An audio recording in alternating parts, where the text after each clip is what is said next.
Quand on veut raconter l'histoire de la Seconde Guerre mondiale, on a souvent tendance à dissocier une histoire de la vie quotidienne, des objets, des petites choses, de la population, une histoire anonyme, avec une autre histoire, celle des grands hommes, des exploits, des grandes femmes, avec des grands événements, des grandes dates, des objets très symboliques. Aujourd'hui, je vous propose de vous présenter deux petits objets du quotidien, qui peuvent être les objets qu'on peut retrouver aujourd'hui et qui peuvent appartenir à tout le monde et qui permettent de nous raconter l'histoire d'une des grandes figures de la résistance locale, qui est François Verdier. Voilà donc une occasion de présenter, de reparler encore et toujours, mais c'est jamais assez, de François Verdier et d'en faire une brève présentation avant de vous parler des objets. Donc François Verdier, c'est avant-guerre et pendant la guerre, c'est un vrai humaniste, un antifasciste, un homme convaincu avec plein de combats. C'est un franc-maçon, un homme engagé dans la Ligue des droits de l'homme. Donc c'est vraiment quelqu'un d'un républicain convaincu qui s'est engagé avant-guerre et qui, pendant la guerre, fait partie des premiers à rejoindre les rangs de la résistance toulousaine, puisqu'il est une grande personnalité locale. Quand il fait partie des premiers groupes de la résistance, et au moment de la structuration de la résistance, dans l'année 1942, il va rejoindre le mouvement Libération Sud, qui est un des grands mouvements de résistance qui se retrouve ici, dans notre région. Un des grands atouts de François Verdier dans ce mouvement, c'est que c'est une personnalité, comme je vous l'ai dit, et c'est un homme qui a un réseau très important. Il connaît des gens de tous bords, de tous horizons, et c'est vrai que parmi eux, il y a beaucoup de résistants, donc c'est un homme qui permet de faire lien. Et cette idée de devoir faire lien entre les différentes forces de la résistance qui viennent d'horizons et qui ont des motivations très différentes, ça va devenir une nécessité absolue au moment où la résistance elle est devant tous les dangers, quand après le mois de novembre 1942, l'intégralité de la France et la zone sud est occupée par l'Allemagne nazie. Donc à ce moment-là, effectivement, il faut compter sur des gens comme François Verdier pour réussir à contacter les différentes personnes et leur dire qu'il y a un combat commun et qu'il va falloir le mener ensemble et pouvoir tisser des passerelles entre toutes les différentes actions pour qu'elles puissent être suffisamment fortes face à un ennemi qui est de plus en plus puissant. Cette forme-là et ce rôle qu'a eu François Verdier dans la résistance, comment nous, on peut le montrer ? On peut le montrer en consultant son agenda du premier trimestre de l'année 1943.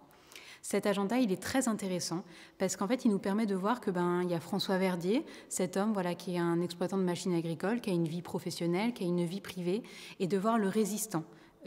Qui s'appellera Forain par la suite. Donc on peut voir François Verdier, l'homme de ville, l'homme de vie, et le résistant Forain dans cet agenda.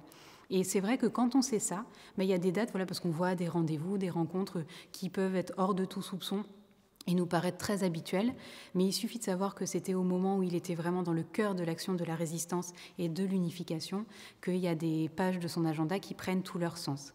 Par exemple, la page que vous allez voir là, qui est la page du 2 janvier 1943, nous montre que François Verdier a rendez-vous avec Ricardo.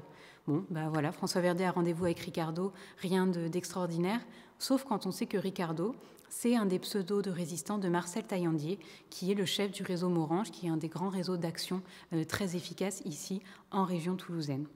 Il y a plein d'autres petites dates dans cet agenda qui nous permettent de démontrer la même chose.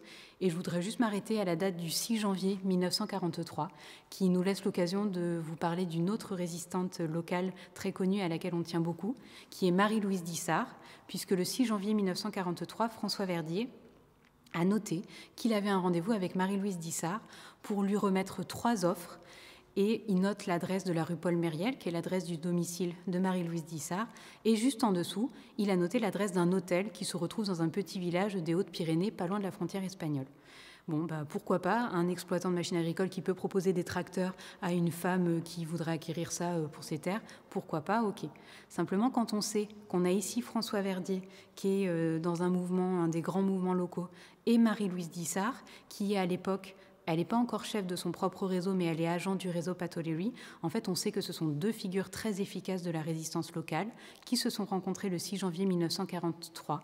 Et vraisemblablement, François Verdier lui a fait une proposition pour une question de passage de candidat à l'évasion. Et cette adresse d'un hôtel, l'hôtel était certainement un des lieux pour héberger les candidats à l'évasion. Donc il suffit de revoir, de cerner tout ça avec le prisme de la résistance. Et cet agenda nous apprend énormément de choses.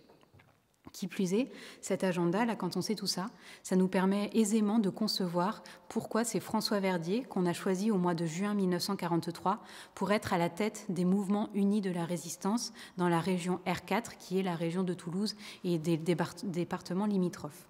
Effectivement, là, de juin 1943 jusqu'en décembre 1943, pendant 6 mois, François Verdier va être à la tête et à la charge de l'unification de la résistance locale. Il va faire tout ce qu'il a fait dans cet agenda là, pour contacter les gens, les fédérer, les préparer à des combats, etc. Ça va être une action très efficace qu'il a menée. Simplement, en décembre, il va se faire arrêter et il va être envoyé à la prison Saint-Michel. Et nous, pour raconter cette partie-là aussi de sa résistance, la répression et la captivité, on a choisi d'exposer à côté de l'agenda un petit crayon qui était en réalité le crayon qu'avait François Verdier pendant sa période de captivité de 44 jours à la prison Saint-Michel. Et c'est donc avec ce crayon qu'il a réussi, sur un petit journal, à écrire des lettres à sa famille, à sa fille, à sa femme, Jeanne, aussi résistante et malheureusement internée, arrêtée à ce moment-là, et à son fils aussi, et puis à écrire des petits journaux, etc., qui sont aujourd'hui conservés aux archives municipales de Toulouse. Ce carnet, là, il va arrêter de l'écrire le 27 janvier 1944, puisque c'est à ce moment-là qu'il va être sorti de la prison, envoyé à la forêt de Bouconne et exécuté. Aujourd'hui, François Verdier, on l'a vraiment gardé dans notre mémoire. Il existe, son nom est représenté et répercuté dans la ville de Toulouse à plusieurs endroits, donc on l'a en mémoire grâce aux associations, grâce à des travaux d'historiens et d'historiennes qui ont écrit des ouvrages sur lui, grâce à ses descendants aussi qui ont fait tout un travail. Et c'est vrai que nous, au musée, pour pouvoir montrer sa mémoire aussi différemment et comme doit le faire un musée, on a eu la chance d'avoir un don de son petit-fils, Alain Verdier, qui nous a donné, entre autres, cet agenda et ce crayon qui nous permettent aujourd'hui de mettre en vitrine le parcours de cet homme avec des objets qui le permettent d'incarner en tant qu'humain et en tant qu'homme comme vous et moi, qu'avaient ces objets du quotidien alors même qu'il était en train de faire des choses hors du commun.